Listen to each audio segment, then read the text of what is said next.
Calm isn't a feeling, it's a way you live. There is a version of calm most people are chasing. It comes after the vacation, after the argument finally ends, after the inbox reaches zero. It arrives like weather, briefly, unexpectedly, and then it's gone. And so the chase begins again. But there is another kind of calm. One that doesn't depend on circumstances arranging themselves the right way. One that doesn't evaporate when the phone rings, when someone disappoints you, when the plan falls apart. That kind of calm isn't a feeling. It's a foundation. And the difference between those two things changes everything about how you live. Think about what it costs you right now to keep your peace conditional.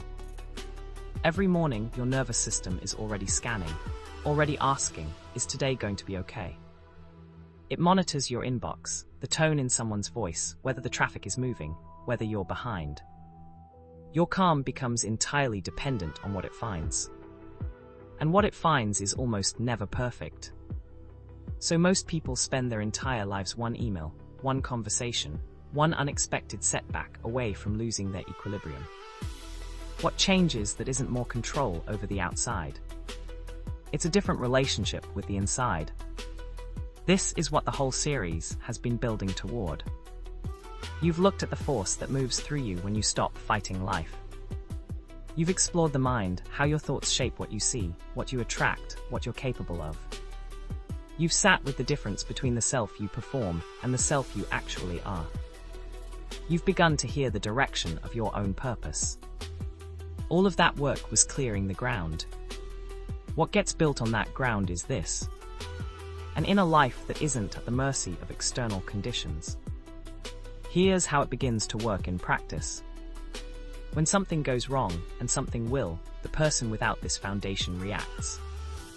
The nervous system fires, thoughts accelerate, old stories activate. The response comes from the wound, not from the wisdom.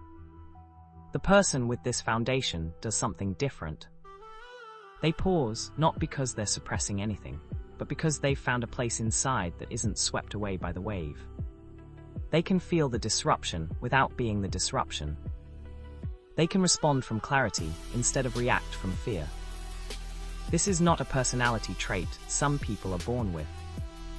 It is a practice, it is cultivated, it is chosen repeatedly in small moments until it becomes the default.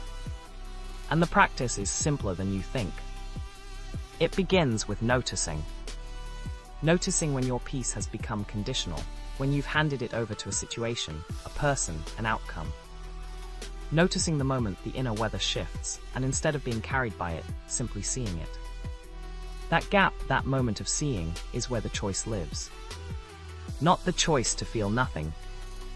The choice to remain present, to remain yourself, to respond from the deepest part of you rather than the most reactive part. Over time, this becomes less effortful.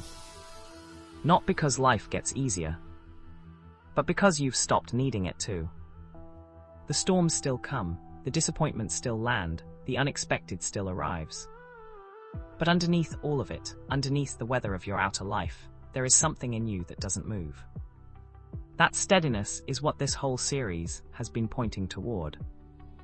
Not as an idea, as something you can actually live. One more video remains. In it, we bring everything together, all the territory we've covered, into the simplest possible truth. A truth so straightforward that the mind almost resists it. But when you hear it clearly, it lands differently than anything else. Subscribe and press the bell icon. The final video is the one that makes the rest of them matter.